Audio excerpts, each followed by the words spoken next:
It is my pleasure to introduce Ms. Brooke Taylor, a multifaceted artist and agent of change armed with an unfailing generosity of spirit.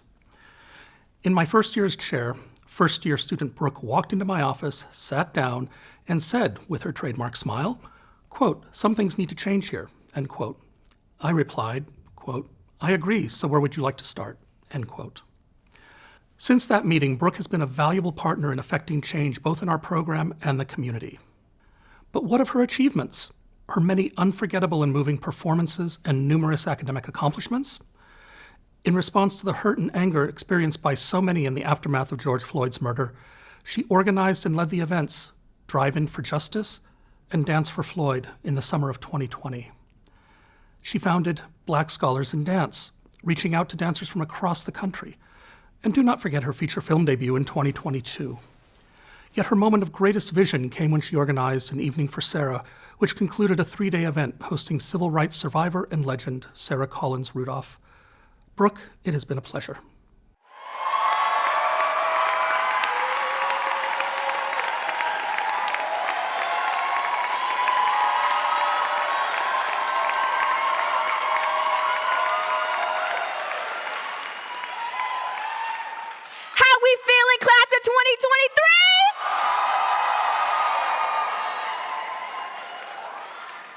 First, I want to welcome students, families, and faculty to graduation day at the University of Michigan's School of Music, Theater, and Dance. My name is Brooke Taylor, and I am a senior dance major with a minor in education for empowerment.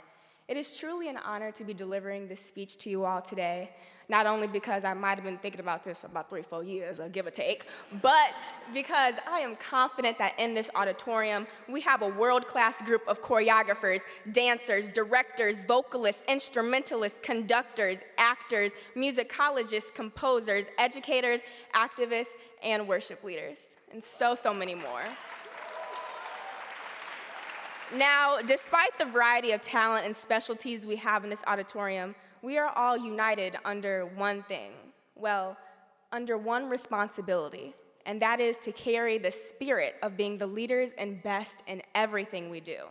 Now, before I give you my 2 cents about all of the lessons and advice I've learned, which probably isn't more than the next person, I want us to take a moment to honor those who have come before us and truly who are still with us. This semester, during Black History Month, the University of Michigan's Office of Multi-Ethnic Student Affairs invited Nikki Giovanni, who was an award-winning and Grammy-nominated poet, for a visit to connect and engage with students. I'm sorry, now you can clap. Luckily, I was one of those students. Now, I wish I could share with you all of the pearls of wisdom that she poured onto us that day, but we'd be here all night. However, I do want to mention how she spoke about the importance of honor on graduation day. She said, as we throw our hat up into the sky, it's not merely for us, but it is for our ancestors and for the people who may not be here physically, but who are in our hearts both spiritually and mentally. So I would like for everyone to take a few seconds, close your eyes, and think about who you are giving honor to today as you walk across the stage. Go ahead.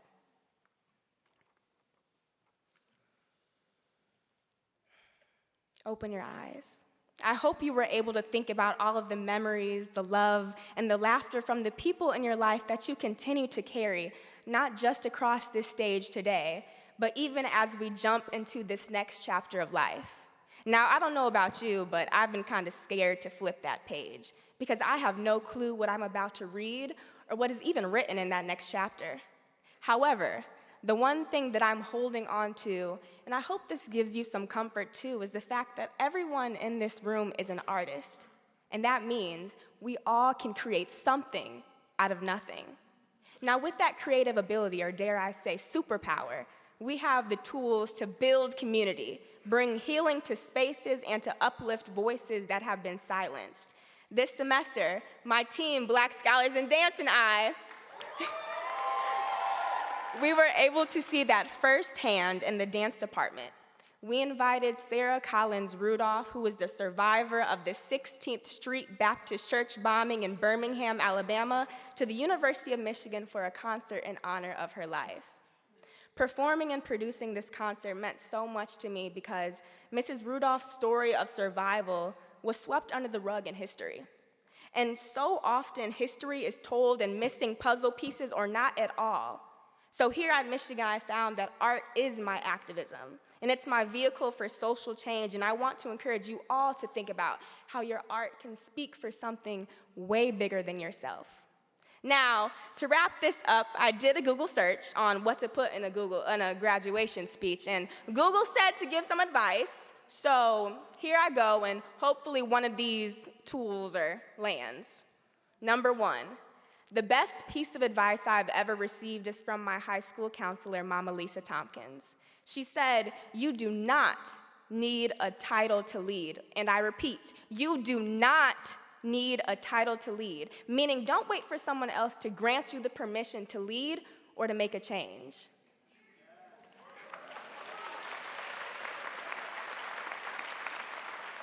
Number 2, an important lesson I learned from Master Dunham certified teacher and my mentor, Madam Penny Godboldo, is to,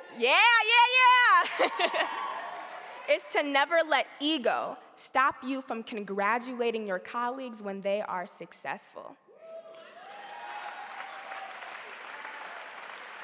Number 3, I would like to share a quote from Artist Olds, the Arts Education Director of STEP Africa, who said, "Your manners will take you way farther than your talent." Yeah.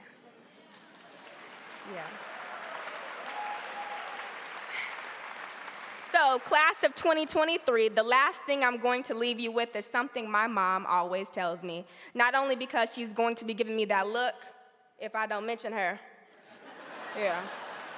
but because it is truly something I always keep in my back pocket.